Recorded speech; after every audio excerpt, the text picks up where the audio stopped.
Dr. Liam Fox, Secretary of State, thank you so much for joining us here at SuperReturn International. There are 2,000 delegates here, and many of the conversations this week have been about the tricky geopolitical landscape they're trying to navigate. What would you say the industry needs to be concerned about?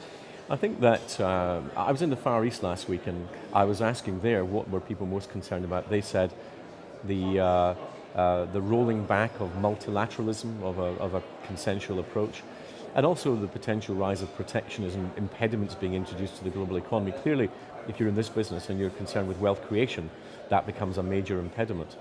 And so I think that I'd be worried about that. Against that, there is a very strong, I think, political movement now that recognizes the danger and is pushing very hard for not just the maintenance of the status quo, but actually trade liberalisation. Now the UK, for example, as we prepare to leave the European Union and take our independent seat on the World Trade Organization, we've made it very clear we're not just in the business of defending free trade, we want to expand and liberalise free trade. So there are different forces at work, and I think it's very important we get the correct forces to win out. So even though this industry are a risk business, no businesses like that like uncertainty, but you're saying there that there is reason for optimism. There's always reason for optimism, but I think it's very important that the wealth creators, the business class if you like, put pressure on the political class to push them in the right direction, because the decisions we take today politically, in terms of the global economy, in terms of global trade, and in terms of Britain's relationship with the European Union, for example, we need to put prosperity ahead of politics. We need to make sure that the well-being of our people is the key driver to public policy.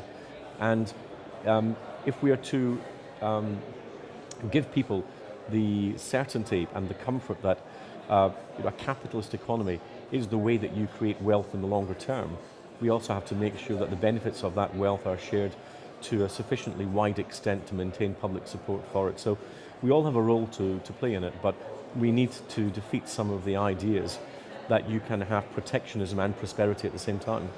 This is the largest gathering in the world of these industry members. What do you hope they take away from what you said to them today? Well, I hope they take away the fact that they are empowered. They are not acting in a vacuum. They need to be putting pressure on the political process to say, if you make the wrong decisions, that will affect our well-being. And so recognise they've got a voice and they have an influence, and not sit back as passengers in the process, but be the drivers. And wealth creation is the key. Wealth creation is ultimately key. That's basically what this business is all about here.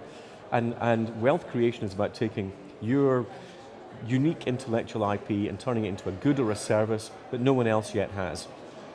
That's how you create wealth. And we need to ensure that politicians create the environment that allows that to happen.